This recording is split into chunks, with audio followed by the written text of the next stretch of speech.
So I am so excited to be here today with Sascha Mayerer, the CEO of the Historic Highlights of Germany, or you are based in Trier. Actually, is that right? Yeah, that's Good. correct. Good. Trier, right at the border to Luxembourg in the middle of Europe.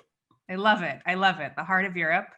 And I'm especially excited to talk to you because you work with and you promote these beautiful, smaller, charming cities in Germany, which is personally one of my favorite countries and places to visit in the world. And you've worked in tourism for 10 years. You were supposed to work in a bank, but like many of us ended up in this industry that you can never leave Right. now, right? Yeah. And you say that you love these smaller cities, and you said something interesting, which I loved, which is that they're easier to navigate. And in bigger cities, you sometimes have the feeling that you've missed something, right? Which I think is so true, that you feel overwhelmed by all of the options. So I think these smaller cities are really easy to see. And you also love history, and you love shows like The Crown and Vikings, which I can totally appreciate. And of course, these cities have that history as well. So thank you so much for being here. Thank you for having me. Thank you. So let's first start by talking about these, smaller, beautiful towns. I mean, most travelers to Germany do start in the bigger cities, but can you talk about why you think these cities are so special? Yeah, I'm actually getting it. Why everybody wants to go to the bigger cities. It's when people ask me why your cities are not that well known, or my members ask me why, or my cities that I represent ask me why they are not known. I'm always asking them, so what do you know about the States, or what do you know about other countries in the world that are not so close to Europe? It's like when then they say, okay, I know New York, I know Chicago, and so on and so on. And I'm always saying, oh, have you heard about like Charlotte, North Carolina, or have you heard about, I don't know, other smaller places in the States that I might even don't think about, which are beautiful and are worth a visit. Yeah. But it's like, okay, I totally get it, and that's on the traveler's bucket list, that they want to go to the big cities like Berlin, Munich, or other great European cities like Rome or Paris and so on. But I always say it's the smaller cities that make all the charm of a country. And so also when people are going to the bigger cities, I'm totally fine with that. And that's something they should do because that's what they know and that's what they want to see. But going to the smaller places, I think that's where I would say the real magic happens, Yeah. where you really discover what a country is all about. And exactly what you said, if you sometimes have the feeling that you're missing out on things, especially if you go on a tour and you really do only have like 2 days in Munich, Berlin, Cologne, and so on, the bigger ones that everybody knows. You sometimes have the feeling, or also I have the feeling, I've been to Munich like 4 or 5 times, and I'm still thinking about, okay, I'm still missing parts of Munich that I haven't seen, or also Berlin, because Berlin is just so big and you can go to all of these places. But when you go to the smaller cities, I think it's a fair amount that you can do within these 1 or 2 days. How much time you will ever have to visit them. But by the end, you do really have a fair amount of knowledge about these places and really taken everything in from these places too. It leads me to my next question, which is, when we can travel freely again more, what are some experiences that people shouldn't miss? I mean, I love how you've kind of divided it up on the website also between like composers and music and museums and literature. So, what are some of these experiences? Yeah, and that fits perfectly into why our cities should be on your list, because we were the cities that were there long ago, and our cities have to have at least 700 years of history. But again, there are so many places in Germany, not only my 17, that have so much history and so much things they can show you. And when it comes to these places have had universities for centuries where people studied music, poetry, medicine, and so on. And that's when it comes to, in fact, what you said, when it comes to, okay, these poets and composers on our website, it's just like, that's where they are from, or that's where they are studied. And it's the smaller places they are from and they are studied. And it's so great. You can just sit there and then listen to a concert when it comes to, let's say, Beethoven, which we have to celebrate this year because it's 250th birthday, so very long ago already. And he's from Bonn. And if you go to Bonn and you want to listen to something from Beethoven, you know that he was there, that he is from there, that he lived there, that he studied there, and so on, and that he composed there. And I think that's again something special. I know that the Chicago Symphonic Orchestra did a lot with Beethoven this year because of its anniversary.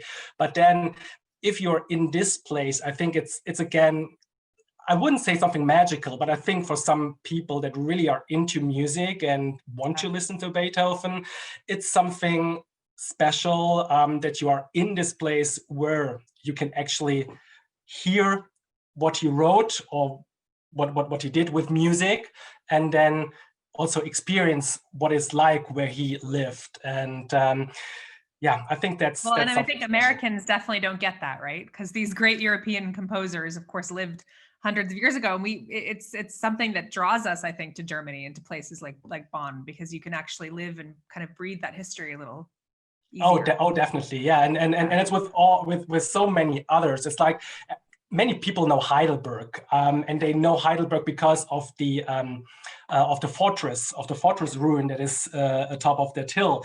But on the other hand side, that influenced so many composers and not composers really, but poets, because they just went on the other side of that Neckar River and just looked at this beautiful scenery of Heidelberg and were so influenced by this view that they just wrote so many beautiful poems. And actually Mark Twain was there. I think Mark Twain might be a name many people will recall, and he was there and read and wrote so many great things about this place, and it's just beautiful.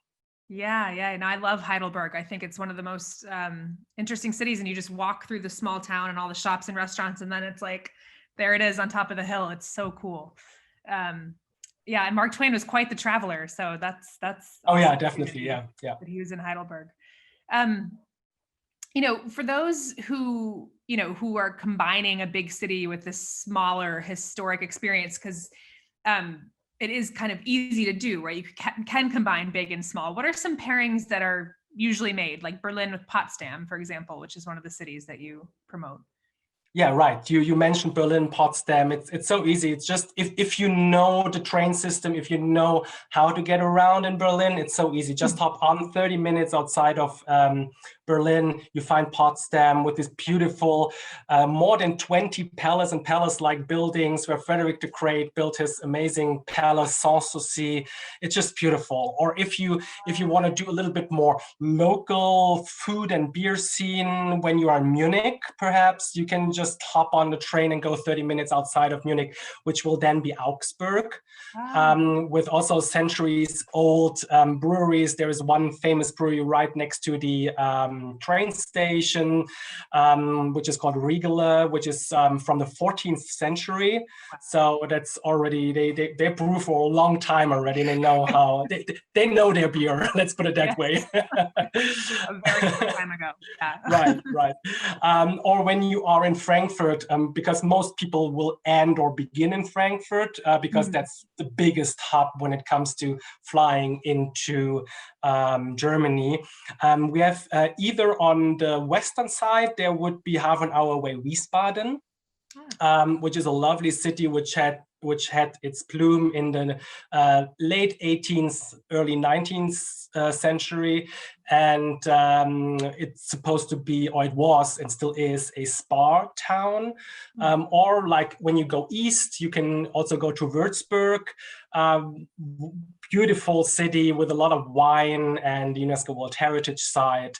Or if you go up north, Hamburg, maybe if you're doing the north of Germany, which is pretty undiscovered by American tourists. And I think that should also definitely be on the list to go a little bit more north.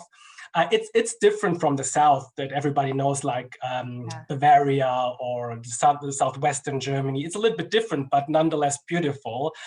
So if you go to Hamburg, you can also do Lübeck, which is right at the Baltic, which is also named the Queen of the Hanseatic League.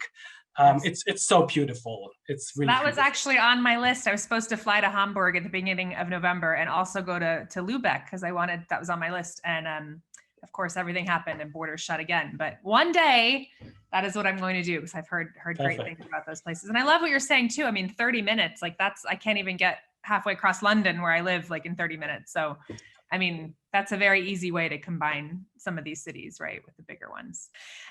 Well, do you have any other tips for how travelers can kind of best explore these charming little towns?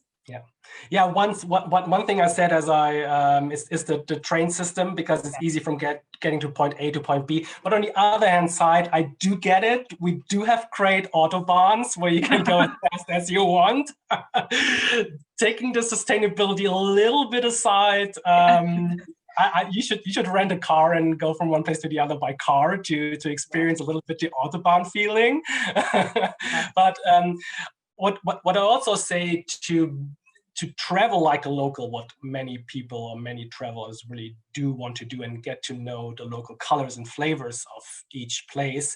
I'm heavily suggesting going with a guided tour, because these guides, they are locals, and they know their cities so well, and they can give you so many great ideas if you're just going to these smaller places that you don't really know.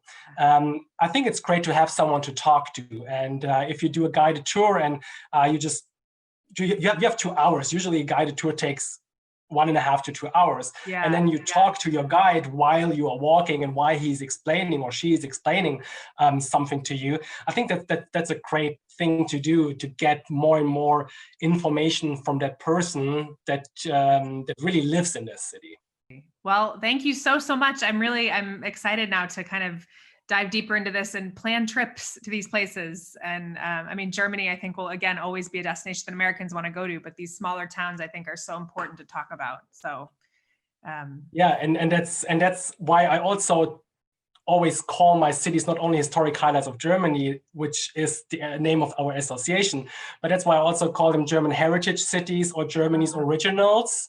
Because I think that's what we are. That's where Germany started, how Germany started, and what it developed into. Absolutely. And I think it's important to understand today and in the present, you have to understand what happened in the past too, right? So right.